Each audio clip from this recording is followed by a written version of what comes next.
Hola, comunidad de Macondo, ¿cómo están? Buenas noches. Nuevo jueves y otro jueves en un ambiente algo enrarecido. La semana pasada dedicamos la mitad del programa al Pepe Mujica y hoy toca hablar del terrible crimen que ocurrió este martes a primera hora de la mañana en una de las calles más transitadas de Ciudad de México. Un sicario disparó 12 veces contra el coche en el que estaban Jimena Guzmán, mano derecha de la jefa del gobierno de la Ciudad de México, Clara Brugada, y José Muñoz, el asesor de políticas de seguridad también del equipo de Clara Brugada.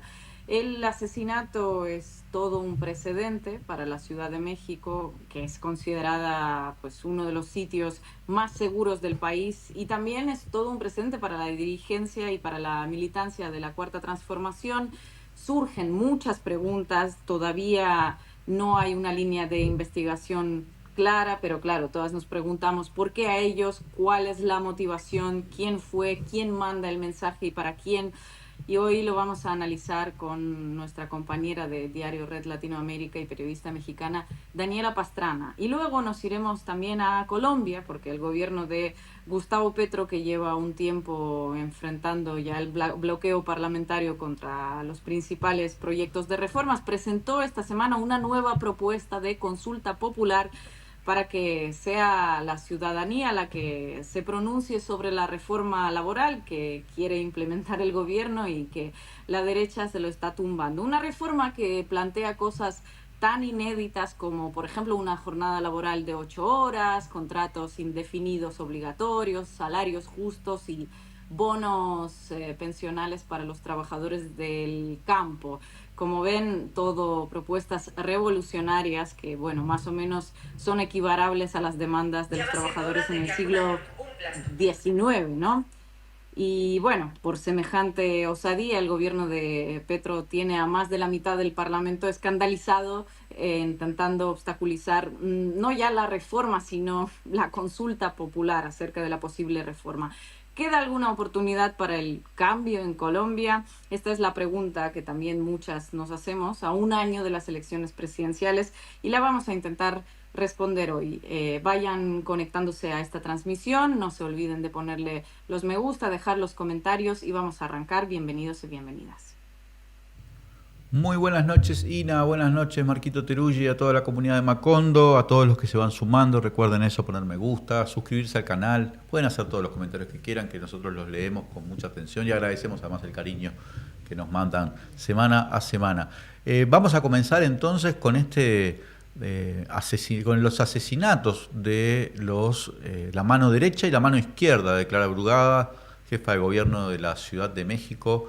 Dos personas además bastante jóvenes, Jimena Guzmán de 42 años o 43 años creo, y ¿cómo se llama? José Muñoz. Muñoz de 52, que fueron asesinados el martes de mañana.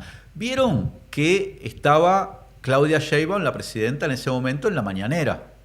Y ahí está registrado por las cámaras el momento, aparentemente el momento donde ella se entera por parte de un asesor de seguridad, por cierto, que está en el celular, se lo ve visiblemente preocupado, a varios asesores se ve como intercambiando información en medio de la mañanera, hasta que finalmente se acerca a la presidenta, le comunica algo, luego da la sensación de que la presidenta le dice confirme esta información, él se retira hacia atrás, un poco tras bambalinas, pero se lo ve conversando telefónicamente y evidentemente confirmando la información, y la presidenta dice, bueno, estamos en el proceso de confirmación, pero eventualmente en 10-15 minutos. Y ya en ese momento había trascendido públicamente en México que se estaba ante algo grave, grave. Creo que nadie se imaginó que estábamos ante un asesinato político de estas dimensiones, nada menos que el número 2 y el número 3, o sea, los asesores directos de la jefa de gobierno de la Ciudad de México.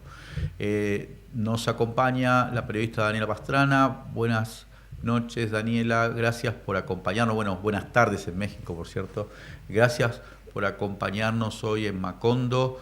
Lamentamos que sea en el contexto de una cosa tan dura, porque además de todo eran militantes jóvenes y por lo que ha trascendido y por lo que dicen sus compañeros, compañeras y allegados, personas muy comprometidas, muy honestas, muy laburantes, lejos de cualquier, pero ni siquiera sospechas de actividades que pudieran vincularlas con el ambiente delictivo y nada por el estilo. O sea, claramente son dos víctimas de un asesinato político y probablemente de un mensaje político. Pero eso, justamente, Daniela, es lo que queremos empezar a conversar contigo. Estamos hablando de un sicariato como mensaje a la jefa de gobierno Clara Brugada, como mensaje a Claudia Sheinbaum, a Morena. ¿Qué están pensando o qué están... cuáles son los indicios o qué es lo que más o menos las investigaciones están en este momento produciendo como información? ¿Qué tal, compañeros? Pues sí, es un gusto estar con ustedes en Macondo y es una lástima que sea por este tema que sí ha conmocionado mucho a la sociedad y ha conmocionado mucho también a la izquierda americana por lo que vi. Son compañeros que no tenían un perfil para nada relacionado con mafias ni con grupos delictivos, son compañeros jóvenes, son compañeros además tenían una actividad de toma de decisión directa, o sea, no era el jefe de obras de la ciudad, que es como ve estos tribunales con algún tipo de extorsiones, ¿no? Hacían un trabajo político, operativo, ella era la mano, o sea, era la que llevaba la agenda de la jefa de gobierno de la ciudad, y él tenía un trabajo de asesoría en política, sí de seguridad nacional, pero de asesoría. Era un trabajo básicamente operativo político el que hacía. Y eran dos compañeros que además de ser jóvenes y muy queridos, sobre todo Jimena, que es con el que tuvimos que tratar en algún momento cuando quisimos tener algún tipo de entrevista, vínculo o algo con la jefa de gobierno, además de ser muy queridos, también es, pues, son parte de esta generación de políticos que entró desde el gobierno de Andrés Manuel López Obrador, que, pues, que era gente común y corriente, o sea, justo andaban con curas o guardaespaldas, escoltas, estaban en carros blindados, se esperaba uno al otro a la salida del metro para ir, porque es parte de una generación, esa secretaría de gobierno, pues ha entrado al gobierno en estos últimos años, ¿no? Gente que es común y corriente y que entra a tener un cargo de una responsabilidad social con mucho de la política y una práctica. Entonces, por supuesto que el asesinato ha conmocionado. No hay todavía, y hemos tratado de ser responsables, ser demasiada, pues esperar a las investigaciones oficiales sobre los móviles, que todavía no están claros. Pero lo que sí queda claro es que no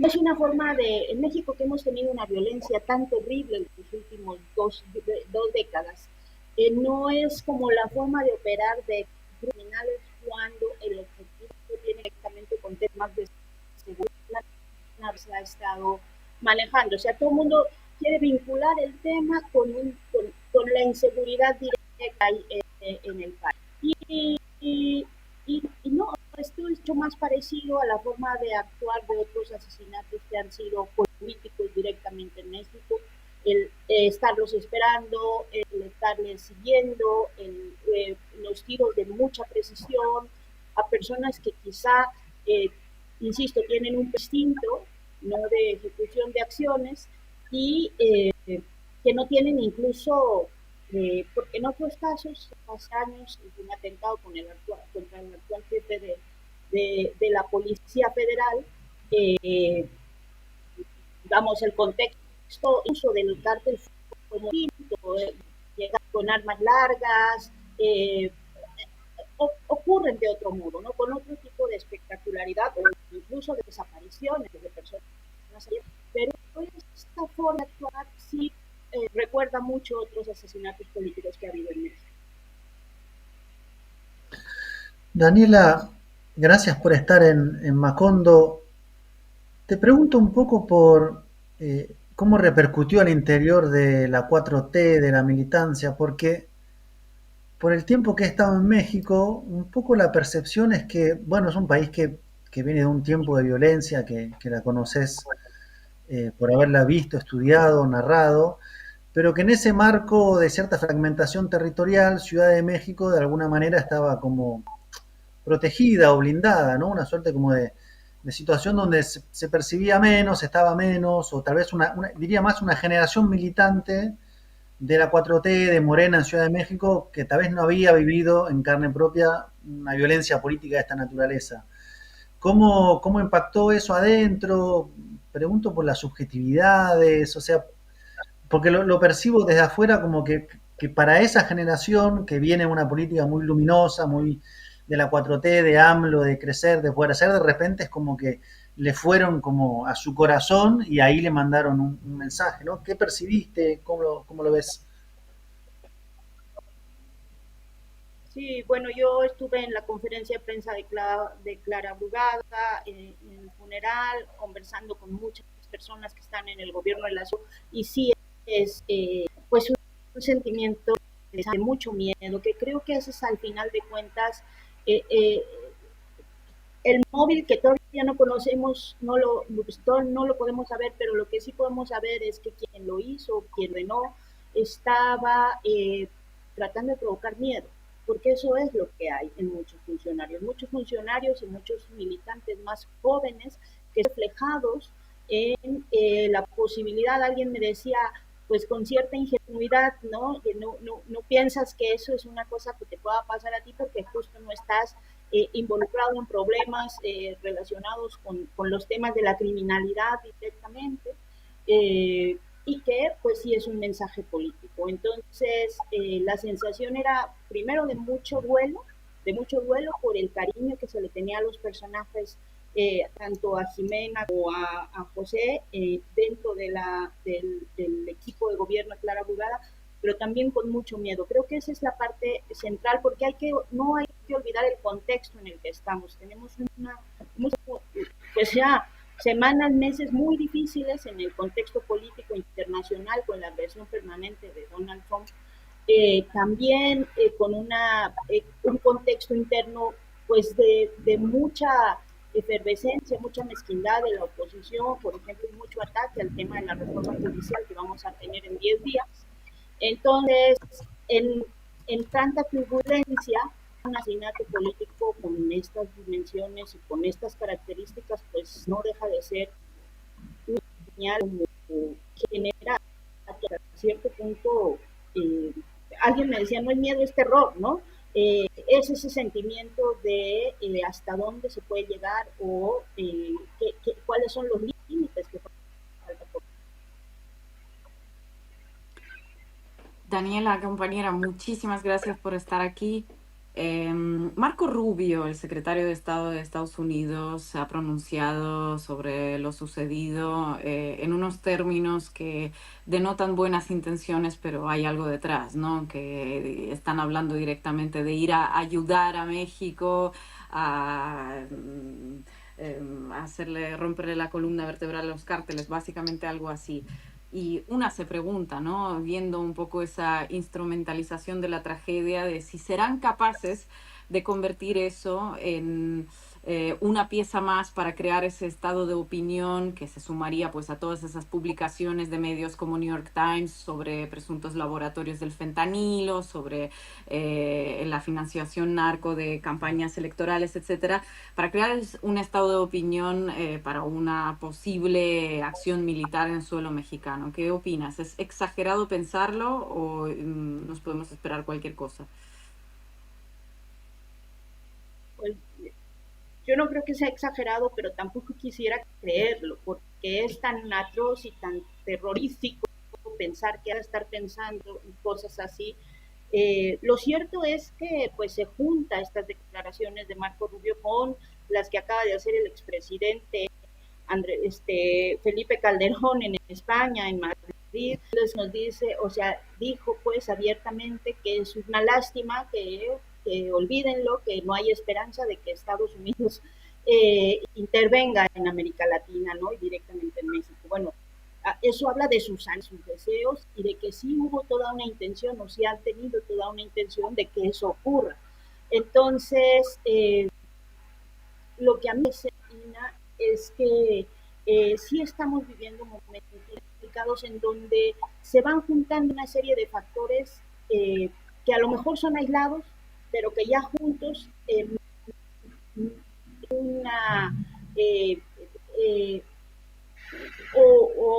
no solo generan el miedo, sino generan toda una sensación de desestabilización o de intento de desestabilización de las acciones del gobierno, no sino del federal también, porque ya todas juntas, pues finalmente parece que estarían como intentando también fracturar, romper una cosa que está haciendo ahorita pues muy homogénea, ¿no? Que es el apoyo que están teniendo el gobierno de Claudia Sheinbaum, el apoyo popular. Entonces eso genera esta narrativa que insiste en llevarnos al tema de la criminalidad, del narco, cuando, como les decía, este asesinato no recuerda otras situaciones similares de grupos criminales que hemos visto en México en los últimos 20 años, ¿no? Recuerda más asesinatos políticos que también hemos visto en México, ahora sí que en un periodo más largo. Entonces, sí, no quisiera yo ser muy irresponsable en las cosas que estamos pensando, quisiera que tengamos más información de las autoridades sobre las investigaciones, pero que sí es que el efecto que está generando sí tiende a, o sea, sí nos hace pensar en que ahí puede haber intentos de, por lo menos, aprovechar estas situaciones para generar estabilización en el gobierno.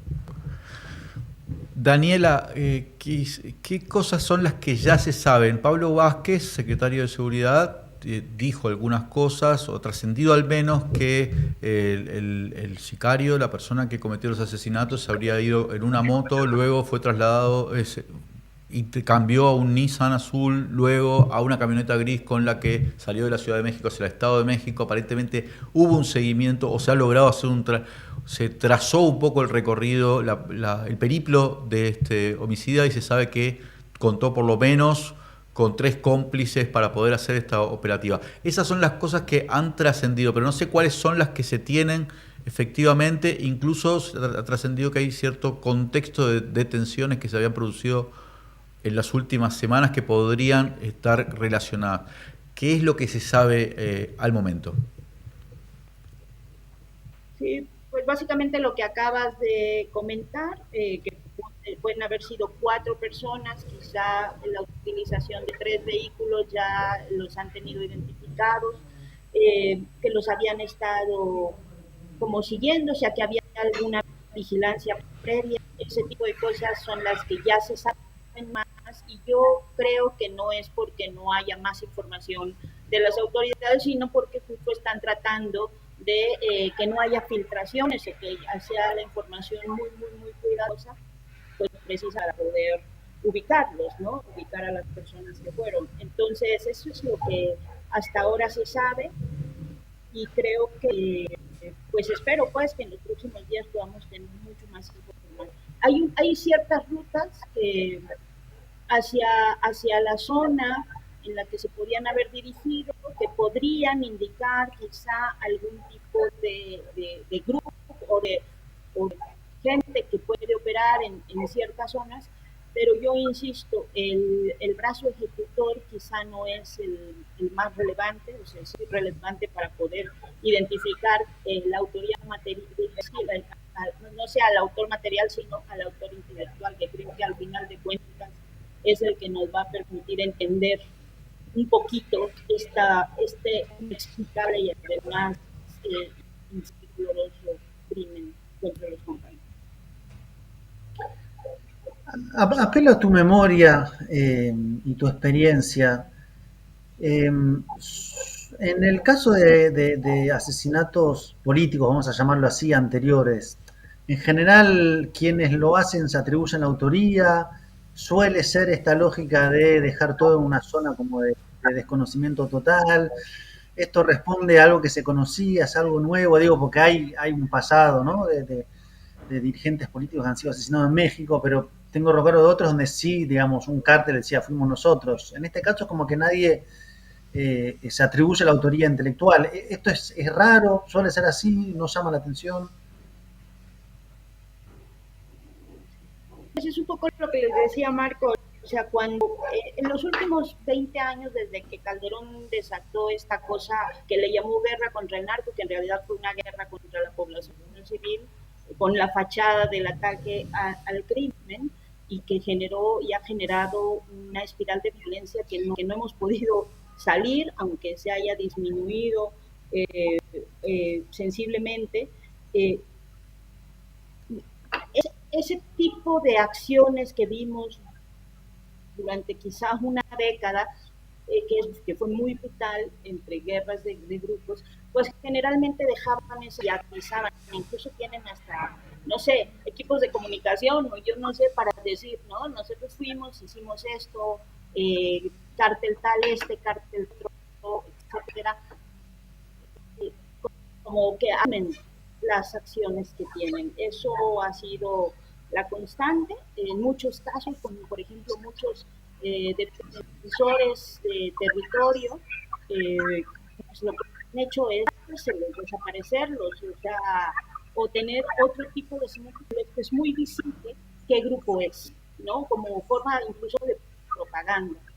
En el caso de los asesinatos, pues ayer entre las charlas y los comentarios, pues, había gente que recordaba el de José Francisco Luisier en 1994, que también fue de un restaurante más atrás, de colaboradores de Cuauhtémoc Cárdenas en el 88, que ha hecho más una similitud con cómo fueron estos hechos, ¿no?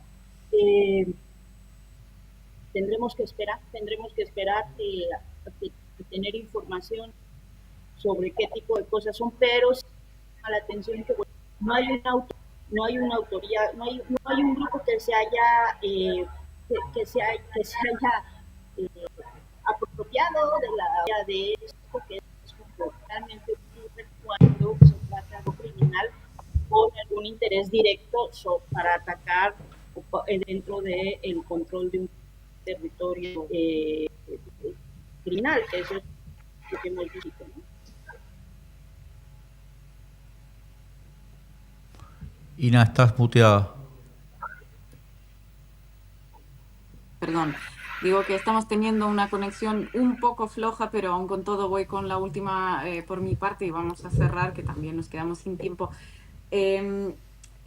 Esta situación ahora muchos también la aprovechan para hablar de la estrategia de seguridad, ¿no? Del gobierno de la ciudad, del gobierno nacional. Me acuerdo que a principios de enero también se publicó como un vídeo explicativo explicando esa nueva estrategia, pues un poco las raíces, ¿no? de la Cuarta T, atender a las causas, pues consolidación de la Guardia Nacional. Está la figura de Harfuch, ¿no? Que en los medios pues, se le presta mucha atención.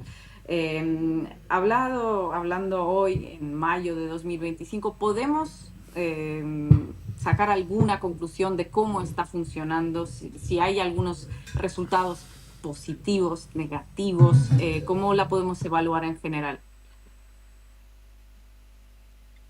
La estrategia ha tenido, bueno, la violencia directa, los homicidios y los crímenes de alto impacto han tenido una disminución que está documentada desde el gobierno de López Obrador, que se ha criticado mucho el tema de su frase esta de abrazos y no balazos, que en realidad la traducción era vamos a atender las causas y no vamos a tener una actitud punitivista, militarizada o de muy securitista, que es la que había tenido los gobiernos anteriores.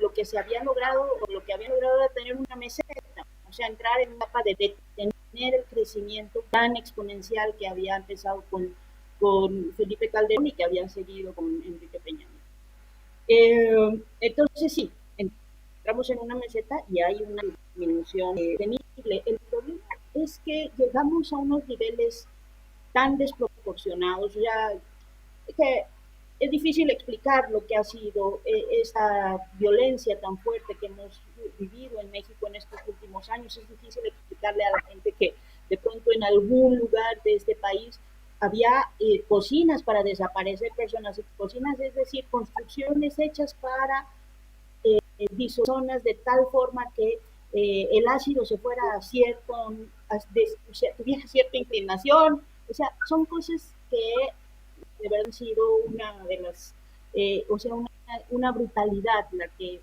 tuvimos con esa guerra contra el narco. Entonces, el tema es que la violencia llegó a unos niveles tan grandes que vivirla no es una tarea fácil, y menos cuando no todos los actores involucrados están ayudando, ¿no? Entonces, creo que todavía falta, no sé cuánto tiempo tardará a tener un país medio con normalidad. Hay regiones y hay zonas en las que la violencia sigue siendo muy fuerte.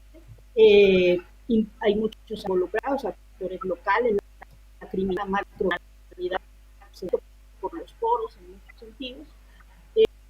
Pero por supuesto que creo que el hecho de que se haya tendencia tan vertiginosa a la alza y que esté disminuyendo, bueno, pues es finalmente una señal de que el camino de atender las causas ha sido el adecuado.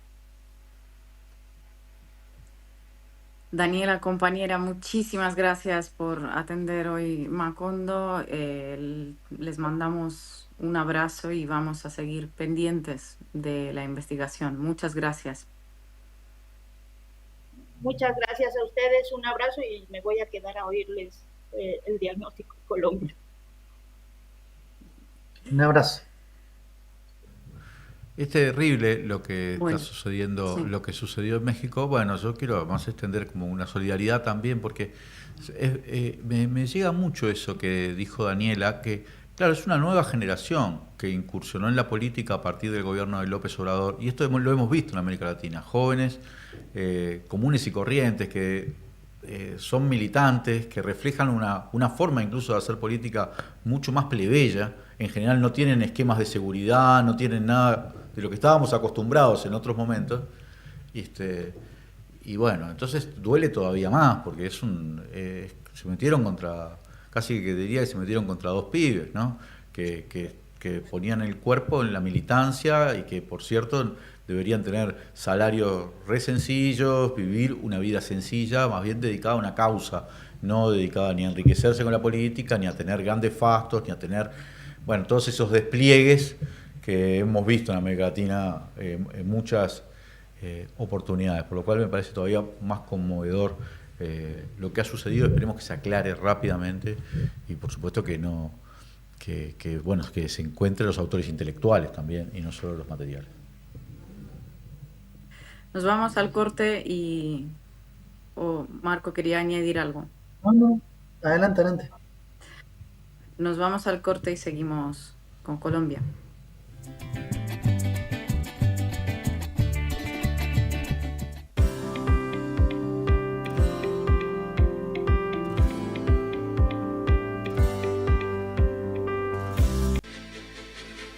La verdadera amistad te dice las cosas de frente, aunque muchas veces no te guste. Porque tiene la honestidad por virtud y es auténtica. Prioriza la confianza por sobre todas las cosas. Es que la amistad asume el compromiso de estar siempre, sobre todo en las malas, para que cuando lleguen las buenas sean una verdadera fiesta. No importa el momento, la hora o el lugar, su voz siempre te hace sentir como en casa. Caras y caretas, una voz amiga. Suscríbete ahora.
Bueno, volvemos con Macondo. Gracias a todos y todas los que nos están acompañando. Vamos a entonces a meternos en Colombia. Luego de unos días de que fallara un intento de consulta popular en el Congreso colombiano, el gobierno de Gustavo Petro introdujo una nueva propuesta de consulta popular este lunes 19, que incluye algunas preguntas más que las 12 que estaban en la anterior, algunas modificaciones. Es una consulta popular que en el caso de que el Senado le dé su aval, para lo cual tiene creo que 20 o 30 días, tendría que ser sometida a votación en el mes de septiembre como máximo ante la sociedad colombiana. No está claro que el aval lo vaya a obtener, más bien tiendo a pensar que van a intentar, está como más bien para bloquearse. Sin embargo, las propuestas, que incluyen además ahora también algunas de la reforma de la salud, aquella que no había podido Petro avanzar justamente porque el Congreso se la detuvo, tiene muchas cosas que son iniciativas que en algunos lugares de América Latina, por ejemplo en Uruguay, algunas son de sentido común o están instaladas hasta que venga un presidente a lo Milei en Argentina y la destruya. Por ejemplo, el tema de la jornada laboral, que puede que sea de 8 horas y a partir de cuándo se tiene que pagar la hora extra y cuánto es el valor de la hora extra. Son preguntas que se hacen dentro de esta reforma laboral. Lo que quiere Petro es que la jornada dure 8 horas, que se establezca que entre las 6 de la mañana y 6 de la tarde es el horario de jornada diurna, después es nocturna, se establezca que la hora extra se tiene que pagar o los días feriados se tienen que pagar doble, un 100%, que es lo que funciona, por ejemplo, en Uruguay. Creo que en Argentina también todavía, aunque Milei estaba por cambiar eso. Pero en Colombia muchas de estas cosas no solo no son normas, sino que cuando se intenta establecerla, la oposición sale y dice se van a perder cientos de miles de empleos, va a ser un desastre, empieza la debacle y en el Congreso no están los votos. ¿Tendrá Petro ahora la fuerza para impulsar esto en la calle? Me da la sensación de que ese es el análisis que tenemos que empezar a hacer. ¿Qué es lo que está buscando Petro si asumimos que la viabilidad de que haya aval del Senado o la posibilidad de ahí es un poco difusa? Marquito, Ina. No, tenemos a una invitada tenemos. en línea. Perdón. Si te parece. Sí, perdón. Estamos con la senadora Clara López Obregón, que no sabía que estaba conectada, perdón. Mejor que nadie puede contarnos la situación en Colombia. Muchas gracias por estar acá, Clara López, por acercar tu voz, tu análisis a América Latina, que quiere entender lo que está pasando en Colombia. Y tal vez apelaría a que sos senadora y que uno de los epicentros, o tal vez el epicentro mayor, está en el Senado. ¿Cómo ves la posibilidad, ahora que se volvió a presentar en el Senado, de que esta vez tenga un tratamiento favorable? ¿Cómo está esa situación puertas adentro de un palacio que parece adverso, por decirlo menos? Bueno, con las buenas tardes, yo no creo que todo esté perdido, entre otras cosas, porque el señor presidente ha tenido la sabiduría de combinar la democracia representativa del Congreso, que nos es adversa, y la democracia participativa de la gente, que nos es ampliamente favorable. Entonces, al hundir la reforma laboral, sin siquiera discutirla, como habían hecho antes con la reforma de la salud, es que no quieren ni hablar de eso.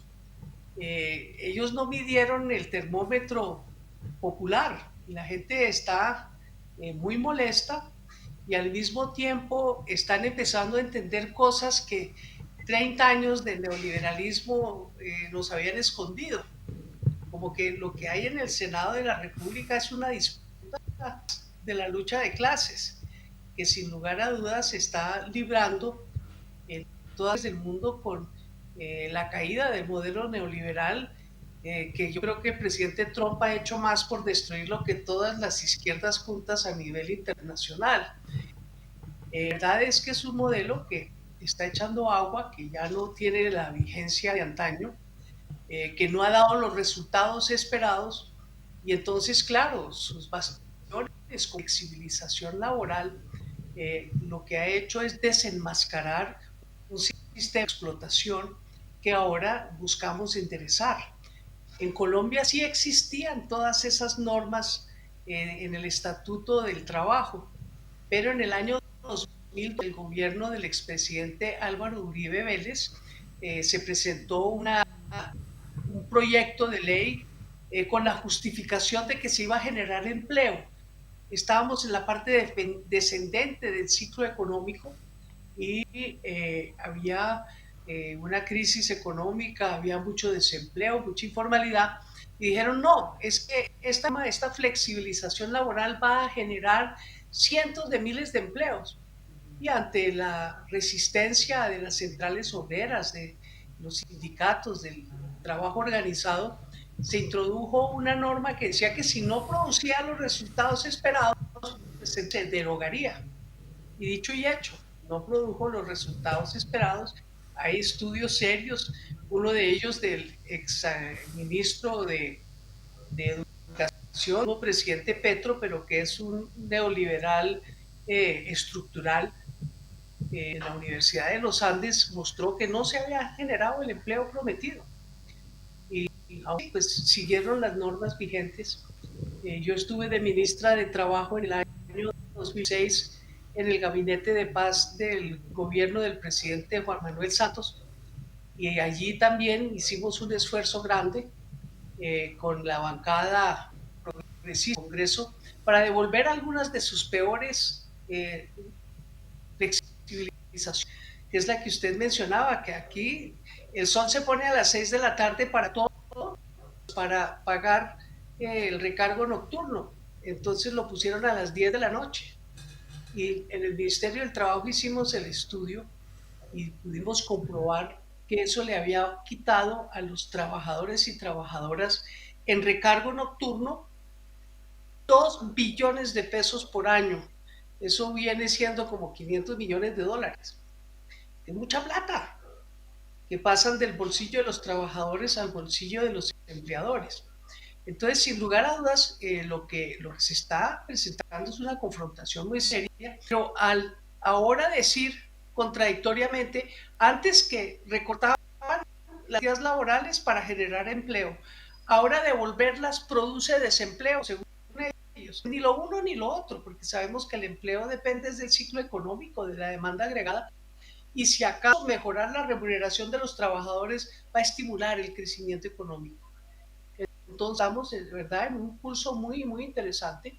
El Congreso se asustó, decidieron revivir la discusión de la reforma laboral. Esa está en curso. Nosotros no tenemos enormes expectativas.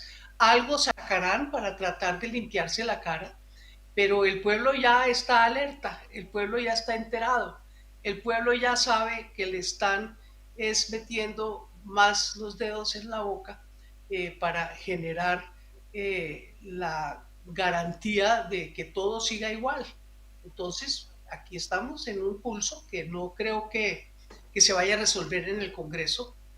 Lo que del Congreso no va a ser benevolencia del Congreso, va a ser resultado de la movilización popular, y el 28 y 29 de este mes ya se ha convocado un paro nacional para presionar, porque aquí estamos conscientes de lo que dijo Warren Buffett hace unos años.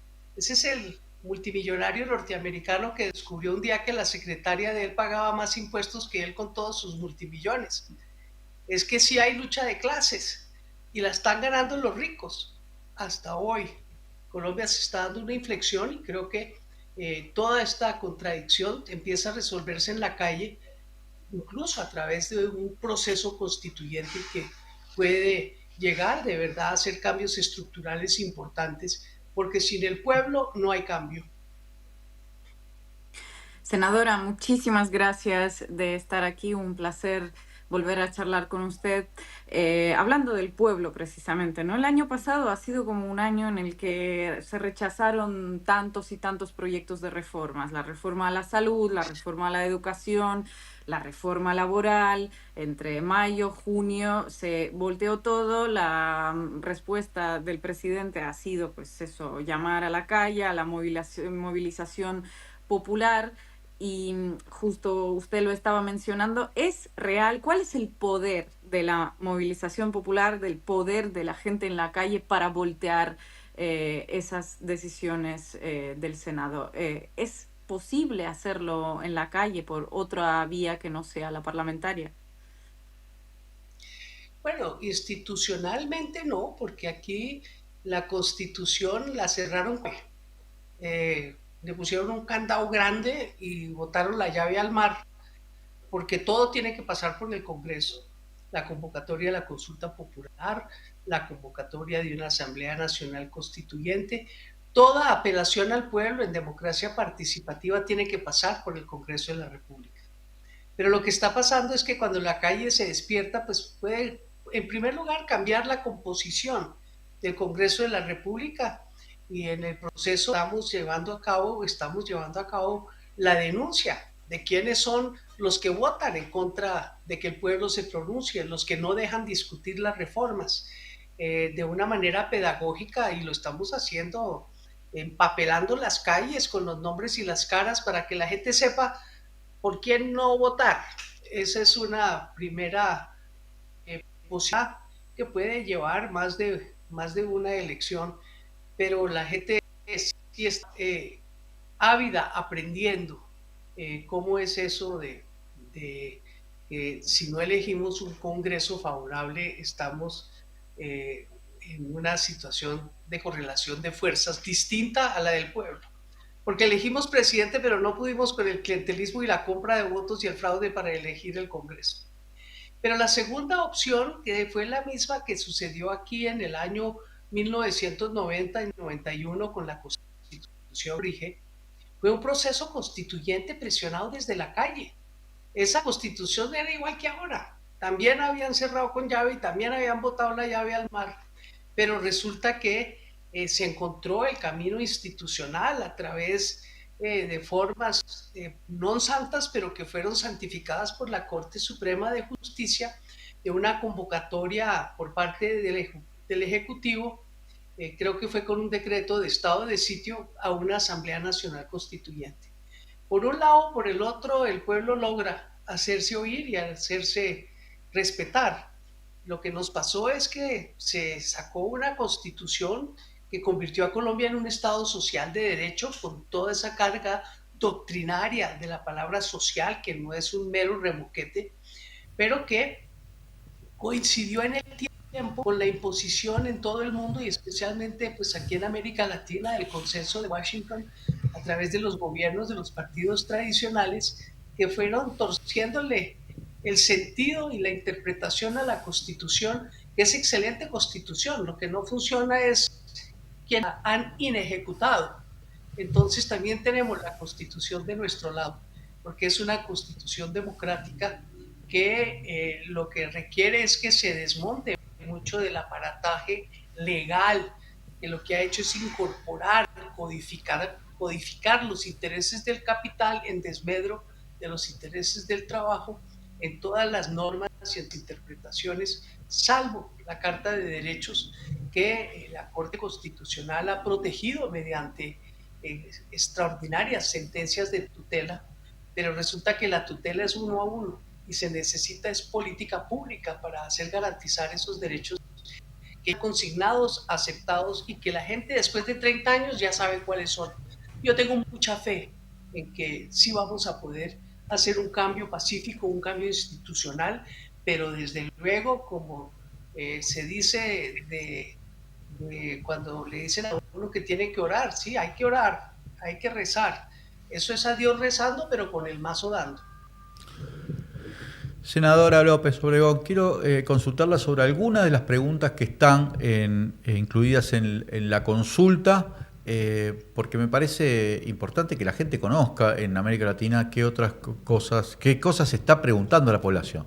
Me refiero, por lo menos, usted mencionó dos, las que veníamos hablando al principio, sobre el horario laboral, sobre de las 6 a las 6 p.m., la nocturnidad, el pago de la hora extra, pero hay otras preguntas, por ejemplo, alguna que refiere a la formalización del trabajo rural o el trabajo en el campo. Hay una pregunta que trata de reconocerle derechos sociales a las personas que trabajan en servicio doméstico, pero incluso periodistas, deportistas, artistas, o sea, a una cantidad de profesiones. Aparentemente es como el 50% de la población colombiana la que trabaja en la informalidad. Hay otra pregunta que tiene que ver con la posibilidad de que las empresas contraten personas con discapacidad o haya una cierta cuota, que se extienda un poco la cuota de personas con discapacidad. Preguntas que le reconocen derechos a los jóvenes estudiantes que trabajan en empresas, pero que supongo que por enseñanza técnica, pero que no tienen los mismos derechos que los otros trabajadores. En fin, hay una cantidad de preguntas que son como abarcativas de derechos que en algunos países de América Latina, algunos de ellos están reconocidos, o en Europa, en España, por ejemplo, el caso de las citas médicas y de las personas menstruantes, que también está consultado en la consulta que acerca el presidente. Me da la impresión, conociendo estas preguntas, que la sociedad la sociedad debe mirar con simpatía muchas de estas preguntas, ¿no? No parece algo que pueda suscitar rechazo así, por lo menos en las grandes mayorías, ¿verdad? Tiene usted toda la razón, y esa es una de las críticas, que cómo le van a preguntar a la gente si quiere un derecho. Pues claro, va a contestar que sí.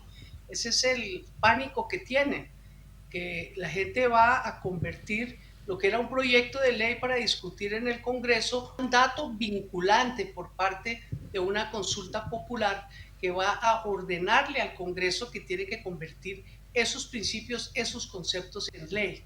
Entonces sí, ya hay otras preguntas que yo creo que empiezan también con las nuevas formas de trabajo a tener sentido. Por ejemplo, ¿cómo vamos a tratar todo el trabajo en plataformas? Pues la ley, el proyecto de ley traía, y está en una de las preguntas, una manera de formalizar ese trabajo con garantía de seguridad social, independientemente si el trabajador escoge un contrato laboral o un contrato de vinculación de otra naturaleza. El empleador o la plataforma va a tener que responder por su cuota parte de la seguridad social, en materia de salud, de pensiones y de riesgos laborales. Tenemos también la pregunta sobre la equidad en el trabajo. Es que aquí, ¿cómo se le ocurre a un empleador pensar que se puede construir familia, que la persona puede acumular a través de un crédito, adquirir una vivienda, si los contratos son totalmente precarios y con suerte duran 3 meses y hay casi cero por interrumpir un contrato laboral? Entonces queremos volver sobre los de que el contrato, la regla debe ser un contrato laboral de largo alcance, con estabilidad, y que si se rompe ese contrato, pues tiene que ser por causales precisas y con indemnizaciones cuando estas falten. Entonces, sí, estos son temas que suenan complejos, pero hemos lanzado desde hace tiempo ya una gran avalancha de consultas populares, perdón, un impulso de la consulta popular en todo el país, en los municipios, en las comunas, en las veredas, donde toda la militancia está haciendo pedagogía, y pedagogía en serio, porque es doble pedagogía: el contenido de las reformas y la necesidad de que se amplíe la democracia a sus formas participativas. Entonces nos han dado una gran oportunidad de ver por nuestros fueros, que a veces cuando uno llega al gobierno y viendo lo que sucedió en Uruguay, grandes lecciones. Ellos, cuando perdieron la presidencia, se hicieron una autocrítica profunda en un congreso que analizó qué les había pasado, y uno de los temas es que por las labores de gobierno habían abandonado el trabajo de base, y nosotros, por rigor de la consulta popular, hemos recuperado ese mandato del trabajo de base, que es tan fundamental para construir cualquier propuesta de cambio. Entonces, todas esas preguntas, las de la salud, salud privatizada, en que vale más la utilidad de la empresa que la necesidad del paciente, y desde luego se han olvidado de toda la parte de la salud preventiva y la concentración de todas las inversiones en las grandes ciudades para que la gente los pueblitos y en los campos no tenga acceso, así esté afiliado y el gobierno esté pagando su cuota aparte a la empresa encargada del seguro de la salud. Entonces yo sí pienso que aquí lo que ha sucedido, la gente cuando está entronizada en su poder, se le olvida el contrapoder. Y despertó el contrapoder en Colombia con la negativa del Congreso de la República a debatir las reformas, y ese contrapoder todos los días está fortaleciéndose y nos está dando una base de esperanza muy grande a que podemos ir mucho más allá de la reforma de la salud, de la reforma laboral, a una transformación estructural, que es lo que está reclamando el pueblo en etapa después de 30 años de concentrar riqueza sobre lo que ya concentrado.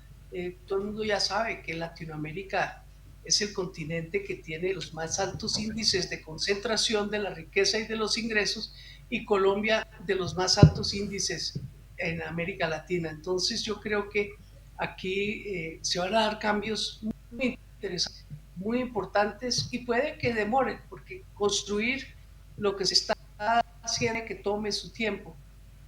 No hay que desesperarse. El cambio es irreversible. Clara, le hago la última por mi parte, que de a poco nos quedamos sin tiempo. Hablando de tiempos, es el último año del gobierno de Petro, porque ya el año que viene hay presidenciales, supongo que antes de las elecciones empieza todo el debate interno, la movilización de fuerzas hacia ahí. En esta consulta popular, en esto se está jugando un punto central de lo que puede hacer el gobierno como cambio en Colombia en estos cortos 4 años, porque finalmente son 4 años sin reelección, lo cual parece una fórmula hecha para que no se pueda cambiar nada, pero quiero decir, tomando en cuenta que es el último año, ahí está como centrado gran parte de los cambios y el saldo político, ¿no? De alguna manera del gobierno en esta consulta. Yo sí pienso que la movilización es un factor importantísimo, porque vamos a empatar con las elecciones, estamos ya en modo electoral. Sin lugar a dudas es un factor central. Pero quiero compartir con usted una impresión. Se dice que el gobierno no ha hecho mucho. Eso es porque aquí los partidos tradicionales miden el gobierno por el número de kilómetros que inauguran y de infraestructura, de edificios y de obras de cemento, de ladrillo. Pero lo que no están midiendo es lo que se ha hecho en entrega de tierras a los campesinos, en entrega de las bases de la economía popular, convertirse en un factor real de productividad a través del acceso al crédito. El acceso al crédito en la economía popular significa que gente que estaba produciendo con tasas de interés infinitas porque les estaban cobrando el 10% diario, ahora pueden pedir un crédito a través de la banca oficial a las tasas de interés de mercado, que no es que sean baratas, pero pues sería más el 10% más la inflación anual y no el 10% diario. Entonces piense usted, esas cosas no se inauguran, pero cambian la calidad de vida de la gente. La reforma pensional que le garantiza un mínimo, no pensión de salario mínimo legal como debería ser, porque las finanzas y la fiscalidad no da, pero es el principio de una universalidad, de que toda persona que llegue a la edad de 65 años no vaya a pasar esa última etapa de su vida en la indigencia. Entonces aquí lo que se está generando es un concepto de, mire, uno no inaugura solamente, uno no puede inaugurar universitarios, uno no puede inaugurar mejoras en la calidad de vida y de acceso a unidades, pero eso es lo que ha hecho este gobierno, y ha aumentado el salario mínimo legal en casi un 50% en términos reales, y eso es lo que tiene a la economía andando. Estamos creciendo por encima del promedio de América Latina y aquí todos se sorprenden porque anuncian catástrofes cada 10 minutos, pero las catástrofes no están sucediendo porque hay por la base un trabajo muy importante de ejecutoria social. No inable, pero que la gente la ve. Y desde luego ya se instaló el concepto del cambio. Yo digo que es irreversible, porque la gente, ¿qué es lo que le dice a uno? Este gobierno nos ha devuelto la dignidad. Y la dignidad a mucha gente, además, ¿por qué se la ha devuelto? Porque ya no son el sector subalterno y olvidado de la población, sino se han convertido en ciudadanos que el gobierno busca dar, así todavía no hayan llegado hasta ellos todas las políticas y los derechos a los que ellos obviamente aspiran, pero los ven la voluntad política que nunca había estado presente en muchos años en nuestro país. Senadora, muchísimas gracias. Este último cierre suyo creo que es sumamente importante porque no se habla tanto de datos, ¿no? O sea, a un año de las elecciones, pues es un momento para hablar de estos logros y están conscientemente siendo opacados por la mayoría de los medios de información, ¿no? Derechos, el salario mínimo y la dignidad recuperada, ¿no? Que molesta tanto. Muchísimas gracias, Clara López, hoy en Macondo, y esperamos volver a verla en este espacio. No, muchas gracias por la invitación a Macondo y felicitaciones por la gran labor que adelantan. Muchas gracias. Muchas gracias, senadora. Gracias. Bueno, nos quedamos sin tiempo, nos quedan 2 minutos para el cierre. Si tienen algo para añadir, adelante. Sí, que Colombia, primero pido disculpas porque yo pensaba que no estaba conectada, Clara, y quedé mal ahí. Pero bueno, les pido disculpas. No, que Colombia no para de producir noticias porque Petro está en una actividad política importante también en el terreno internacional. Vieron que estuvo reunido con Xi Jinping, que estuvo en la cumbre CELAC China y además se anunció una suerte de alianza estratégica con China, por donde Colombia estaría ingresando a la ruta de la seda, todo eso, que ya provocó que Trump apuntara a Colombia, ¿sí? Porque no pierde el tiempo Estados Unidos en esa cosa de que hacen una marca personal a cada uno que toma algún tipo de medida que ellos consideran que geopolíticamente los ubica del lado del adversario. Pero hay una expectativa importante en esta firma de este acuerdo entre Gustavo Petro y Xi Jinping. Fue una reunión directa, además, no es que fue a través solo de diplomáticos. Y bueno, son partes de las medidas estratégicas o de posicionamiento que está tomando el presidente colombiano en el marco de una disputa con la derecha que es importante, pero donde Petro tiene un respaldo popular todavía muy significativo y una capacidad de movilización muy grande. Así que no está nada dicho. En eso lo que dice la senadora es muy claro. No es que está porque la institución Congreso... no, es una lucha más compleja esta, donde Petro ha logrado movilizar a la gente. Es interesantísimo eso que dijo, tomando el Congreso del Frente Amplio de la autocrítica, que es cierto, el intento de no desconectarse por el trabajo institucional del trabajo político a nivel de la organización y de la base, que fue uno de los errores del Frente, creo yo, y que de hecho fue una de las cosas que se señalaron en la autocrítica y que le permitió después al Frente volver a ganar el gobierno nacional en la última elección. Gracias, Leandro. Vamos a ver qué pasa. Vamos a ver qué pasa en Colombia. Está y interesante. No se vayan y nos despedimos hasta el jueves que viene.